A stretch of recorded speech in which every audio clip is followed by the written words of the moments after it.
வணக்கம். இன்றைய முக்கிய செய்திகள். புதுவையில் கடந்த சட்டமன்ற தேர்தலில் 82.2% வாக்குப்பதிவு ஆன நிலையில் இம்முறை 91.23% வாக்குப்பதிவாகியுள்ளது. புதுவை வரலாற்றில் இது மிகப்பெரிய சாதனையாகும்.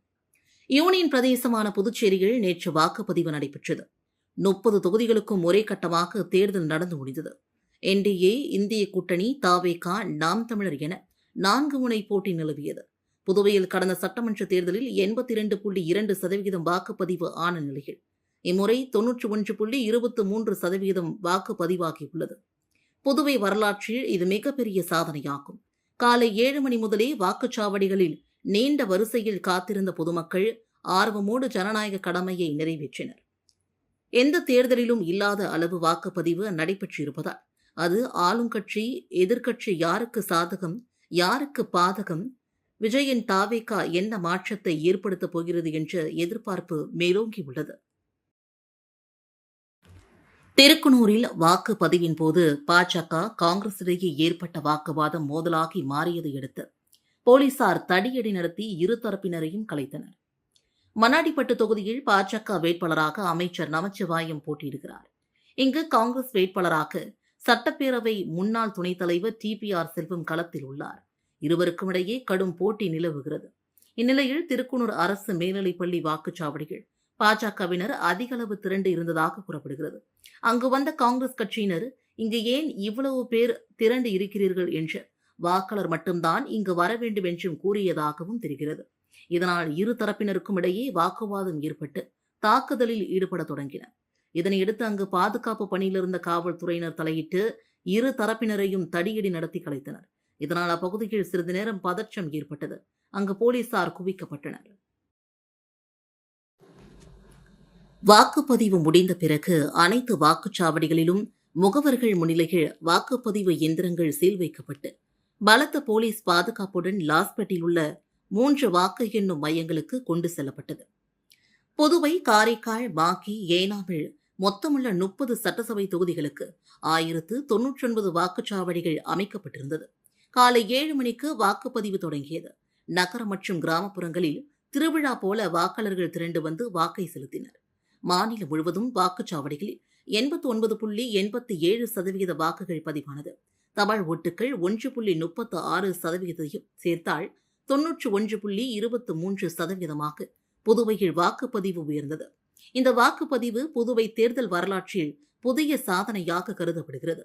வாக்குப்பதிவு முடிந்த பிறகு அனைத்து வாக்குச்சாவடிகளிலும் முகவர்கள் முன்னிலையில் வாக்குப்பதிவு எந்திரங்கள் சீல் வைக்கப்பட்டது. புதுவை வாக்குப்பதிவு எந்திரங்கள் பலத்த போலீஸ் பாதுகாப்புடன் லாஸ்பேட்டில் உள்ள 3 வாக்கு எண்ணும் மையங்களுக்கு கொண்டு செல்லப்பட்டது. காரைக்காலில் அரசு கல்லை கல்லூரிகளிலும், ஏனாமில் அரசு உயர்நிலைப் பள்ளியிலும், மாகியில் அரசு கல்லூரியிலும் உள்ள ஓட்டு எண்ணும் மையங்களுக்கு கொண்டு செல்லப்பட்டது. புதுச்சேரியில் நள்ளிரவு வரை வாக்குப்பதிவு எந்திரங்களை கொண்டு செல்லும் பணி நடைபெற்றது. ஓட்டு எண்ணும் மையங்களில் 3 அடுக்கு பாதுகாப்பும் 24 மணி நேர CCTV கண்காணிப்பும் போடப்பட்டுள்ளது. உள்ளூர் போலீசாருடன் துணை ராணுவ படையினருடன் பாதுகாப்பு பணியில் ஈடுபட்டுள்ளனர். வருகின்ற மே 4ஆம் தேதி வாக்கு எண்ணிக்கை நடைபெறுகிறது. புதுச்சேரி சட்டசபை தேர்தலில் பணியாற்றிய அரசு ஊழியர்களுக்கு விடுமுறை அறிவிக்கப்பட்டிருக்கிறது.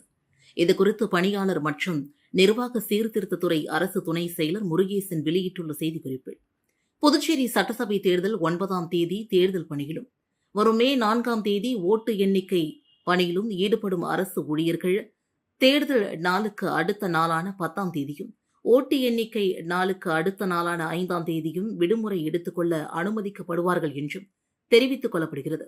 இவ்வாறாக அதில் கூறப்பட்டுள்ளது. Coaching centre. அன்பு மாணவ மாணவிகளை ஒரு நிமிடம் கவனியுங்கள். நமது Sri Vivekanandar tutorial and coaching centre. School for private, fully air conditioned with smart classrooms. 8வது தேறியவர்கள் அல்லது 9வது தவறியவர்கள் நேரடியாக SSLC-யில் சேரலாம். +1 தவறியவர்கள் அல்லது தேறியவர்கள் நேரடியாக +2 சேரலாம். வகுப்புகள் முழு நாள் நடைபெறும். பள்ளிக்கே செல்லாமல் எங்களது முதலியார்பேட்டை ஸ்ரீ விவேகானந்தர் டியூட்டோரியலில் பிரைவேட்டாக 10ஆம் வகுப்பு படித்த J. ஷாரன் கிரேஸ் என்ற மாணவி 486 மதிப்பெண் பெற்று புதுவை மற்றும் தமிழகத்தில் மாநிலத்திலேயே முதலிடத்தை பிடித்து சாதனை படைத்துள்ளார். ஸ்டேட் ஃபர்ஸ்ட் அதேபோன்று பள்ளிக்கே செல்லாமல் எங்களது முதலியார்பேட்டை ஸ்ரீ விவேகானந்தர் டியூட்டோரியலில் பிரைவேட்டாக 12ஆம் வகுப்பு படித்த எஸ் ஜாய் பர்லின் லூசியா என்ற மாணவி 1094 மதிப்பெண் பெற்று புதுவை மற்றும் தமிழகத்தில் 2ஆம் இடம் ஸ்டேட் செகண்ட் பெற்றுள்ளார். Separate classes for boys and girls. 12ஆம் வகுப்பு 11ஆம் வகுப்பு மற்றும் 10ஆம் வகுப்பு தோல்வியா? இனி கவலை வேண்டாம். தோல்வியுற்ற பாடங்களில் வருகிற ஜூன் மாத தேர்வில் வெற்றி பெற சிறந்த முறையில் பயிற்சி அளிக்கப்படுகிறது. Popular Center for Success since 1989. Contact VCC Nagarajan. Vivekanandar Coaching Center and Tutorial. Villalar Street, Mudaliyarpet, Pondicherry 4. Villianur தூய லூர்தன்னை திருத்தலத்தின் 149வது ஆண்டு திருவிழா வருகின்ற ஏப்ரல் 11/4/2026 சனிக்கிழமை கொடியேற்றத்துடன் துவங்க உள்ளது. இவ்வாறாக திருத்தல அதிபர் ஆல்பர்ட் தெரிவித்துள்ளார். புதுச்சேரி மிஷன் வீதியில் உள்ள பேராயர் இல்லத்தில் இன்று செய்தியாளர்களை சந்தித்த வில்லியனூர் தூய லூர்தன்னை திருத்தலத்தின் அதிபரும் பங்கு தந்தையுமான ஆல்பர்ட், வில்லியனூர் தூய லூர்து அன்னை ஆலயம் வரலாற்று சிறப்புமிக்க ஆலயங்களில் ஒன்றாகும். பிரான்சில் உள்ள லூர்து தேவாலயத்திற்கு பிறகு ஆசியாவில் கட்டப்பட்ட முதலாவது ஆலயமாகும். ஆசிய கண்டத்திலேயே தமிழர் பண்பாட்டின்படி ஆலயத்தின் எதிரே தமிழர் பண்பாட்டின்படி குளம் அமைந்திருப்பது இந்த ஆலயத்தின் தனி சிறப்பு.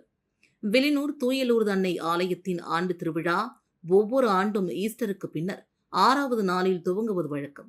அதன்படி வில்லியனூர் தூய லூர்து அன்னை திருத்தலத்தின் 149வது ஆண்டு திருவிழா வருகின்ற ஏப்ரல் 11 சனிக்கிழமை கொடியேற்றத்துடன் துவங்குகிறது. அன்று காலை 5:30 மணிக்கு அருள்நீரை ஆலயத்தில் தஞ்சாவூர் மறைமாவட்ட ஆயர் சகாயராஜ் தலைமையில் திருப்பலி நிறைவேற்றப்படுகிறது. அதனைத் தொடர்ந்து லூர்து அன்னையின் உருவம் தாங்கிய திருக்கொடி மாதா திருக்குளத்தை சுற்றி மேலதாளம் முழங்க பூமழை பொழிய ஊர்வலமாக கொண்டு செல்லப்பட்டு மேதகு ஆயர் சகாயராஜ் திருத்தல முற்றத்தில் உள்ள கொடிமரத்தில் கொடியேற்றுகிறார். ஏப்ரல் 11 இரவு 7:30 மணிக்கு திருத்தலத்தின் சார்பில் லூர்து அன்னைக்கு வைர கிரீடம் அணிவித்து தேர்பவனி நடக்க உள்ளது. தொடர்ந்து 18 வரை பங்கின் சார்பாக அதே வைர கிரீடம் சூட்டப்பட்டு தேர்பவனி நடைபெறும். திருவிழா நவநாட்களில் 9 நாளும் தினமும் காலை மற்றும் மாலை திருப்பலி, மறையுறை மற்றும் தேர்பவனி நடைபெற உள்ளது என்றார். சர்க்கார் படப்பாணிகள் சொந்த ஊரில் ஓட்டு போட சிங்கப்பூரிலிருந்து டாக்டர் ஒருவர் பறந்து வந்த சம்பவம் ஆச்சரியத்தை ஏற்படுத்தியுள்ளது. நடிகர் விஜய் நடித்து வெளியான சர்க்கார் திரைப்படத்தில் கதாநாயகன் விஜய் தனது வாக்கை செலுத்த வெளிநாட்டிலிருந்து பல லட்சம் ரூபாய் செலவு செய்து வாக்கு செலுத்த வருவார். ஒரு வாக்கின் மதிப்பு குறித்து அந்த திரைப்படத்தின் மைய கருத்தாக இருக்கும். அதேபோல புதுச்சேரி ஊசு தொகுதிக்குட்பட்ட கரசூர் மேட்டுத் தெருவை சார்ந்த டாக்டர் பிரதீப் குமார் என்பவர் சிங்கப்பூரில் டாக்டராக பணியாற்றி வருகிறார். இவர் தனது வாக்கை செலுத்துவதற்கு விமானம் மூலமாக நேற்று முன்தினம் இரவு சென்னை வந்தார். பின்னர் புதுச்சேரி கரசூர் கிராமத்திற்கு வந்தவர் அங்குள்ள அரசு தொடக்கப் பள்ளியில் உள்ள 5ஆம் எண் வாக்குச்சாவடியில் தனது வாக்கை பதிவு செய்து ஜனநாயக கடமையாற்றினார். மீண்டும் அவர் இன்று இரவு சிங்கப்பூர் புறப்பட்டு செல்கிறார். அவர் தனது ஒரு வாக்கை செலுத்துவதற்கான விமான டிக்கெட் ரூபாய் 32,000 ஆகும்.